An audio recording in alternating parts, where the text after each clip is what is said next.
Manajemen diklat. Kali ini kita akan membahas mengenai analisis kebutuhan diklat yang terdiri dari A. Pengertian analisis kebutuhan diklat, B. Tujuan analisis kebutuhan diklat, dan C. Langkah-langkah analisis kebutuhan diklat. Mari kita bahas satu persatu. A. Pengertian analisis kebutuhan diklat. Analisis kebutuhan diklat adalah sebuah kegiatan untuk membuat keputusan apakah diperlukan pendidikan dan pelatihan, dan jika dibutuhkan, apa, mengapa, untuk, dan oleh siapa, di mana, bila mana, dan bagaimana pelatihan itu diselenggarakan, menurut Gintings Abdurrahman.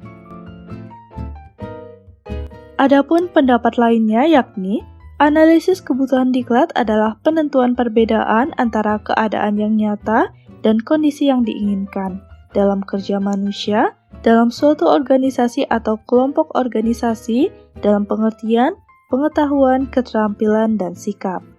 Menurut Subagio Atmodiwiryo 2005. Dapat dirangkum bahwa analisis kebutuhan diklat adalah penentuan perbedaan antara keadaan nyata dan kondisi yang diinginkan dalam kerja manusia di suatu organisasi, sehingga dapat dibuat keputusan apakah diperlukan pendidikan dan pelatihan. B. Tujuan analisis kebutuhan diklat. Tujuan analisis kebutuhan menurut Subagio Atmodiwiryo 2005 adalah 1.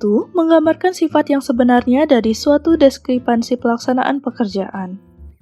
2. Menentukan sebab-sebab deskripansi pelaksanaan pekerjaan. 3. Merekomendasikan solusi yang cocok. Dan keempat, menggambarkan populasi calon peserta.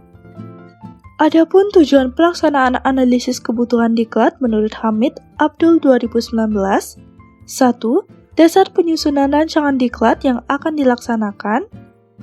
2. Pedoman rancang bangun kegiatan diklat berdasarkan diskrepansi kompetensi. 3. Dasar untuk menentukan prioritas jenis diklat yang harus segera dilaksanakan. 4. Meningkatkan kinerja pegawai sebagai peserta diklat sesuai dengan tuntutan bidang tugasnya. Dan kelima, mengetahui perkembangan kekinian terkait pada tuntutan tugas atau jabatan yang dimiliki.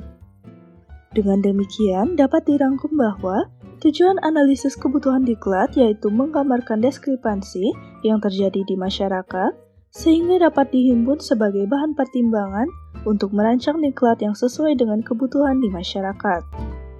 C. Langkah-langkah analisis kebutuhan diklat. Langkah-langkah analisis kebutuhan menurut Goslow dalam Senja 2008 yakni 1.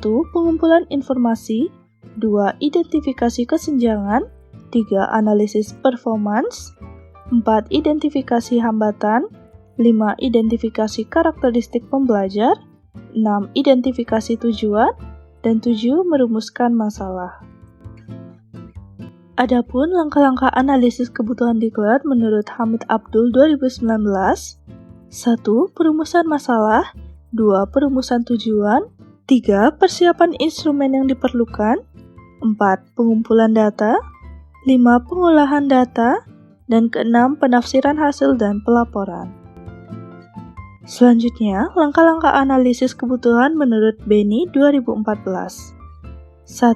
Klarifikasi terhadap masalah, 2. Mencermati kesenjangan kinerja atau gap, 3. Membuat rencana pengumpulan data, 4. Menetapkan metode untuk mengumpulkan data, 5. Menentukan responden, 6. Menyusun instrumen dan pengumpulan data, 7. Analisis data, dan 8. Membuat proposal.